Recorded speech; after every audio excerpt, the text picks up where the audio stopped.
오늘 우리는 주님의 말씀에서 두 사람의 이야기를 들었습니다. 첫째 독서에서는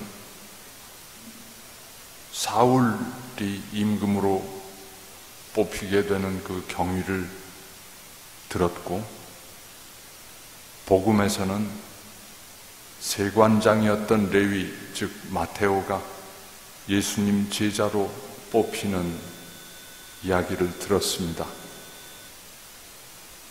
임금으로 뽑힌 사울은 베냐민 집안에서 태어난 이름난 용사의 아들이었고, 이스라엘 사람 중에 그처럼 잘생긴 사람이 없었다고 합니다.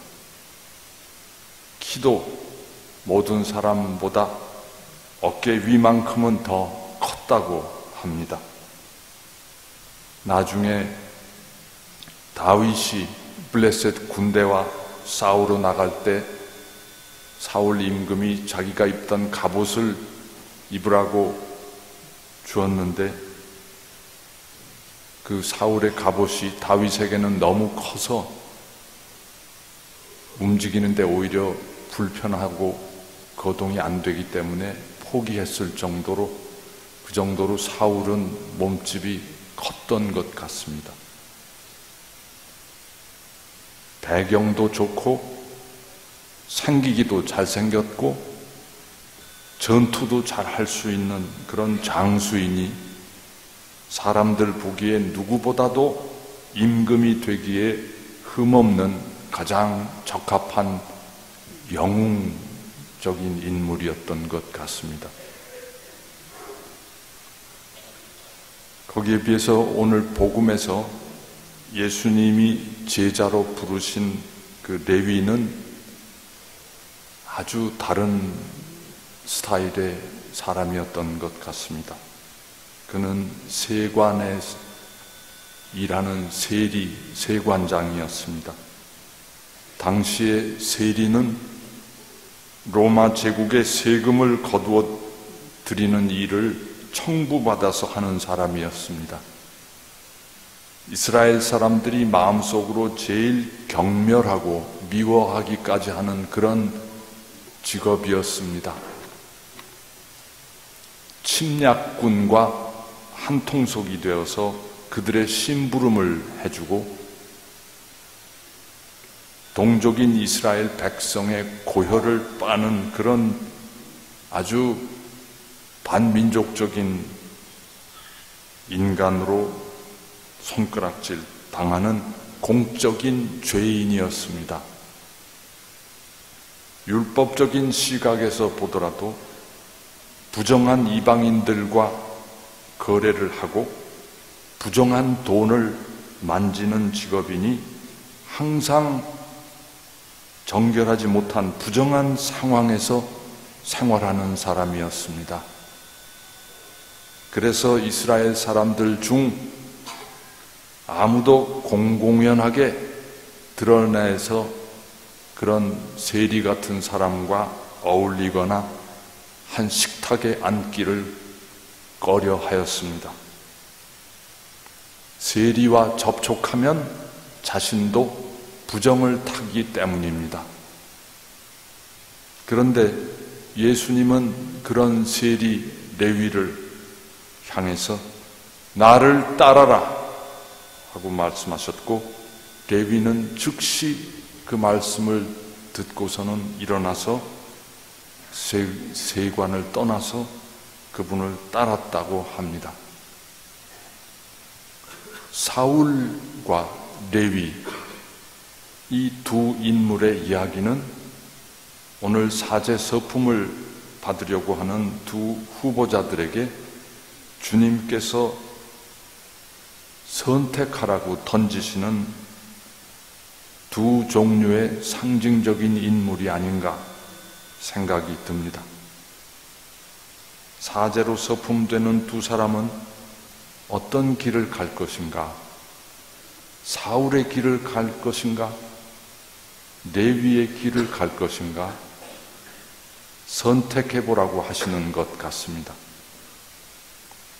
사울은 모든 자질과 조건을 다 갖추고 백성의 기대를 한 몸에 받고 임금 자리에 올랐습니다만 그 임금이라는 자리가 그에게 걸림돌이 되었습니다.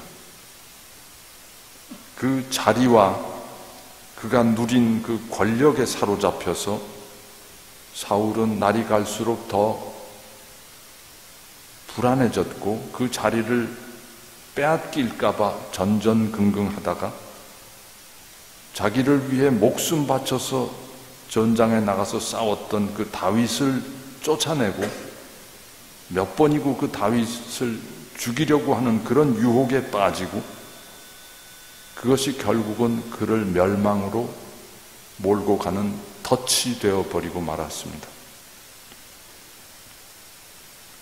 오늘 복음에 나오는 레위는 이스라엘에서 가장 멸시받고 미움받는 직업에 종사했지만 그 덕에 돈은 벌었습니다. 부유한 생활을 할 수 있었습니다. 그러나 노동자 출신 예수가 나를 따라라 하고 초대하시니까 그는 자신의 그 세리의 인생을 접고 예수님을 따라 나섰습니다. 레위는 어떤 의미로 자신에게 자기 그 자존감을 지켜줄 수 있는 유일한 버팀목인 돈벌이를 포기했습니다. 그것은 아마 세상 모든 사람이 자기를 멸시하고 욕하는데 오직 예수님만은 자기를 내치지 않으시고 받아주시고 따라오라고까지 해주신 그 자애로운 그 시선을 받고서는 모든 것을 내놓아도 아깝지 않은 그런 감동과 기쁨을 예수님의 그 시선에서 느꼈기 때문이었을 것입니다.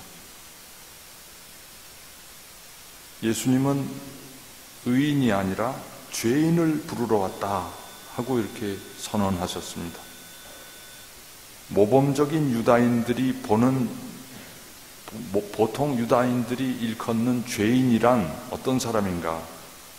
죄인이란 율법을 제대로 지키지 못하고 속된 삶을 살아가는 사람들을 일반적으로 일컫는 말이었습니다.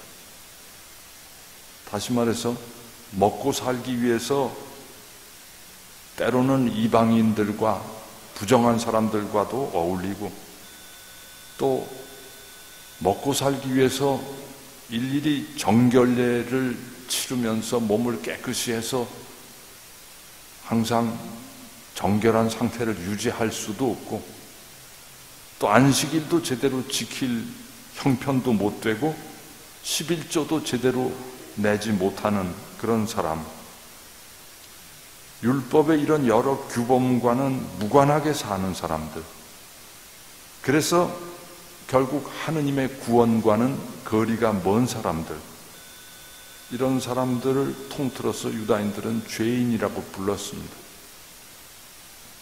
그러나 예수님은 이런 죄인들이야말로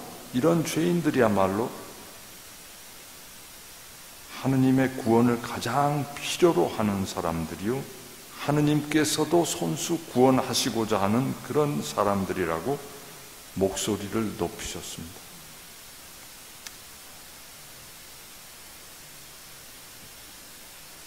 본인 스스로가, 레위는 이런 죄인으로 평생을 이렇게 살아오면서 무사람들로부터 차별과 멸시의 대상이 되었던 만큼 레위는 이 예수님의 가르침을 가장 절절히 공감하고 큰 기쁨으로 받아들일 수 있었던 사람이었던 것 같습니다.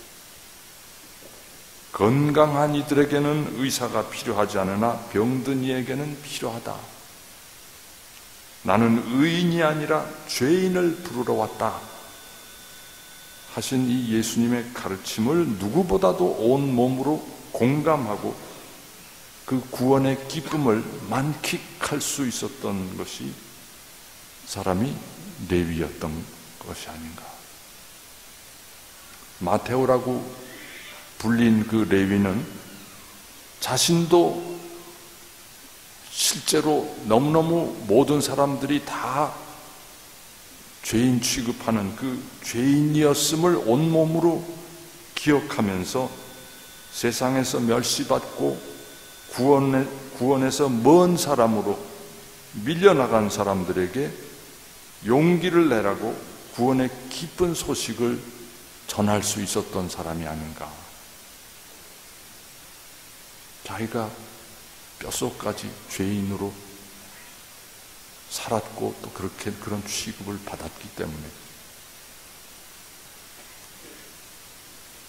오늘 사제로 서품되는 두 부제님들은 서품과 동시에 교회 공동체에서 하느님 백성에게 하느님 말씀을 전하고 구원의 성사를 집행하는 특별한 자격과 권한을 받게 됩니다.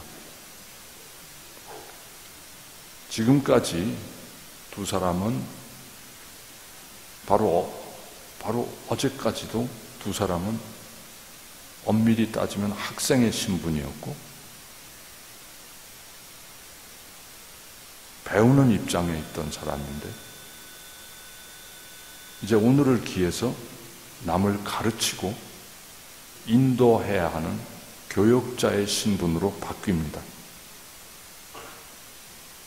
그동안 짧지 않은 세월을 두고 두 사람 다 학업에 충실해 왔고 영육 간에 많은 고비를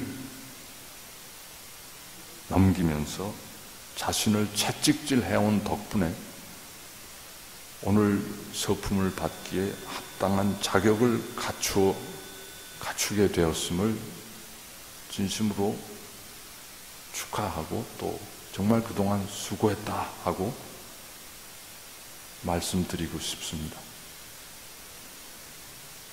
그러나 그 자격을 갖추었음으로 인해서 두 사람은 그것이 자신에게 걸림돌이 될 수 있다는 것을 명심하면 좋겠습니다. 가톨릭 교회 사제로 서품되면서 그 사제 직무를 사울 같은 방식으로 행사할 것인지 아니면 레위 같은 유형의 여정을 선택할 것인지 새로운 도전을 주님께서 두 분 앞에 펼쳐주고 계십니다. 예수님이 레위에게 나를 따라라 하신 그 부르심의 의미를 다시 한번 가슴에 새기기를 바랍니다.